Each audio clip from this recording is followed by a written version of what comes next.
he talks about one way of speaking about this universal mind is Akashic records, okay? And it's described as the universal database of all human knowledge, past and future, okay? I remember, okay, Stan Grof, I was thinking about that. Stan Grof did an amazing bit of work where he was using LSD back before he got involved with breath work and all that.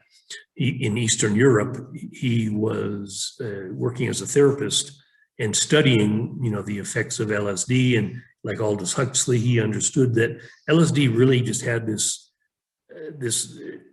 function of interfering with normal brain cell activity. It would shut down certain receptors that had to do with our conscious participation in the space-time world. If you interfered with that, and extreme fasting would do the same thing, he would end up finding out that breath work could do the same thing, basically blocking the blood sugar from getting to the synapses of the brain, so the brain stopped having its normal rational function. Okay, so here you give these big doses of LSD to these very common people. His subjects were mostly inmates that were serving life sentences in prison, or people in hospitals, in like hospice care, they were in the process of dying. So these are people that had nothing to lose. So they were willing to be guinea pigs in these experiments. And he would give them these heavy doses of LSD and then take them on a guided journey. And he found that these people, many of whom were totally uneducated, illiterate, they could go into these fantastic places. He could basically say, okay, you're a Serbian peasant in the 16th century, and they could go to that place and time and describe it. They could speak that language.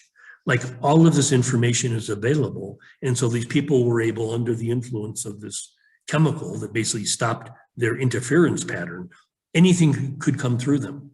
You could go into these Akashic records and find anything.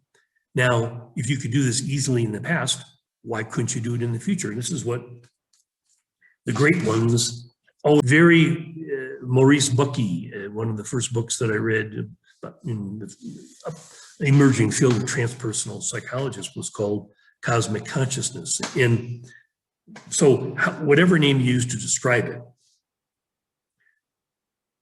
talking about a collective body of knowledge, all knowledge, because this is, again, outside of time. So all knowledge from past, present, future, all of it exists in this timeless realm, the Akashic records. So anyone, including you and me, we can access this information. So I've talked before about genius, the process of genius being preparation, incubation, illumination, expression. Okay, very important. This is what creativity is all about. We prepare ourselves to receive certain information from this infinite bank of knowledge, right? The Akashic record. We prepare ourselves by studying physics, mathematics, literature, whatever.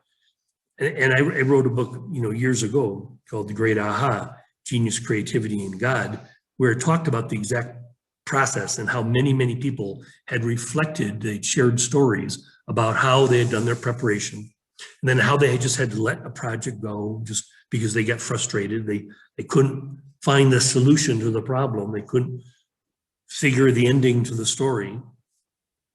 So they let it go, incubation. And then always in a moment where they're just sitting on a park bench or in the shower or getting on a city bus or whatever, just some moment, all of a sudden, boom, what they were looking for months and sometimes years suddenly is present in their brain.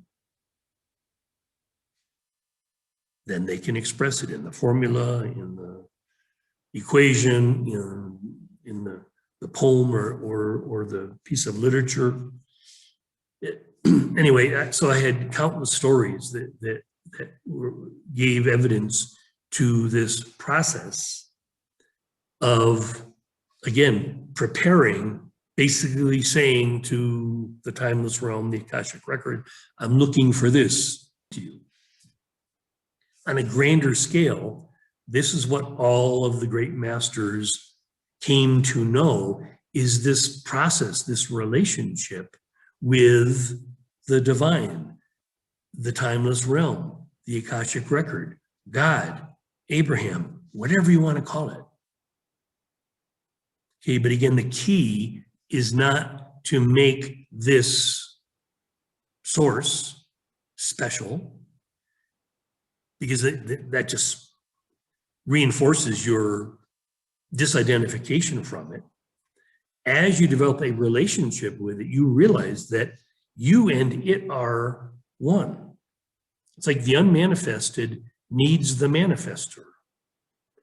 That's the relationship. That's the whole yin yang of the universe, is that this dance that we are doing is incredibly beautiful, incredibly powerful, and it's as simple as cha-cha-cha, 1, 2, 3, not complicated.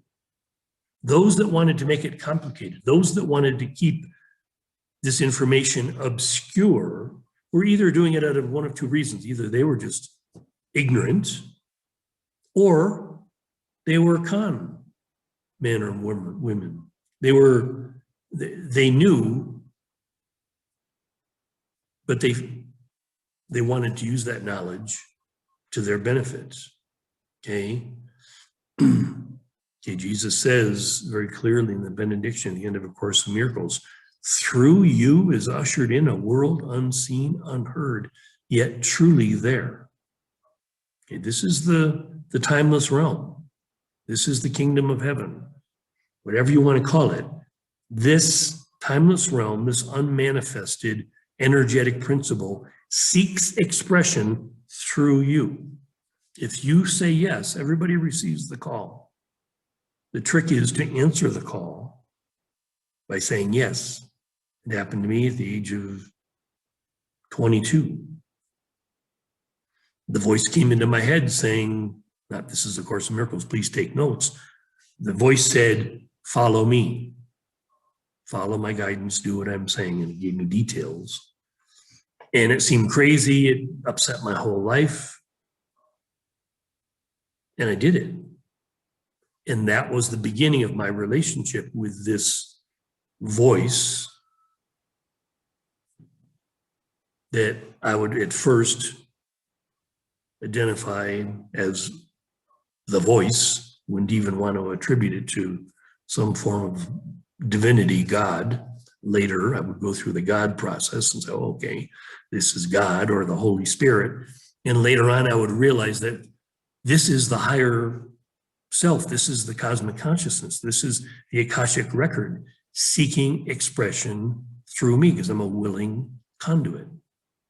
It's as simple as that. Anybody can do it. In fact, the more simple we become, the more empty we become, the better we are at serving this function. So here's the paradox is that, I've always said, the divine feminine will lead the way.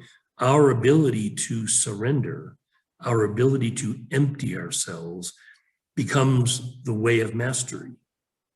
Not gaining knowledge, not gaining power, becoming empty so that this power can use us for its expression. Evolution wants to use us for its purpose. Okay, this is a natural law of the universe, evolution. Okay, life. Again, there's this other energy, you could say, that opposes evolution called inertia. So these two energies are in a dance together. Remember, there's always the dance. Remember the Taoist symbol. There's always this need for the appearance of opposites. So there appears to be a force that opposes evolution called inertia, but it doesn't really oppose it. You might say it challenges it, but it's simply part, because we find this in our lives. that there's this impulse, this evolutionary impulse for us to grow, to move, to change. And there's also this inertia saying, I'm just going to kick back and not work so hard. This dance is essential. This is why it often takes us decades to complete our evolutionary journey. What's the problem with that? What's wrong with spending 70 or 80 or 90 years on the planet, completing our evolutionary function, fulfilling our Akashic, you get the karmic, you get the Akashic, right? The karma is that, the interference patterns that would hold us back. That's the work that it takes us to remove those interference patterns. Remember, just from the very beginning, that's the work, is to remove, to become empty, to become this pure vessel of expression that doesn't any longer have interference patterns that stop it. You just want to transcend. That's not the point. The point, again, of A Course in Miracles, the point of this whole process of evolution is that our calling is to create heaven on earth, to be this portal, be this emissary that helps complete this evolutionary process of creating heaven on earth, not leaving the earth behind, not jumping on the blue moon spaceships and creating things out in space. That's not our purpose. Some people, that's their purpose. If they want to do that, fine. That's where a lot of those egoic minds that survive what's coming, that would be the way that many of them would survive, by using technology and their big brains to escape, the hell of earth. Whereas those of us that are really moved by this compassionate love of our planet and love of this function to create heaven on earth would not choose to leave. We would stay here and transform. Remember, the end of the world is not its destruction, but its translation into heaven. And that's our function.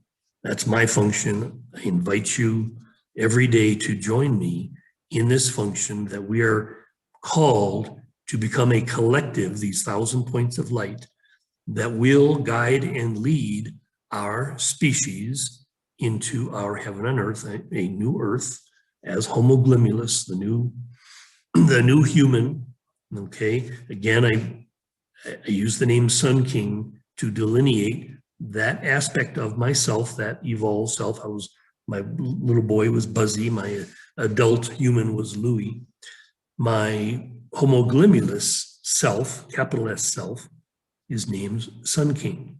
And I recommend that every one of you consider developing this relationship, okay? Because the relationship with your own higher self and your energy body is, again, the relationship you have with the timeless realm, because that is the portal it uses. It doesn't use your brain, it doesn't use your body, it uses your energy body, okay, your energetic system. And again, this is the secret to the happy life, secret to perfect health, secret to everything.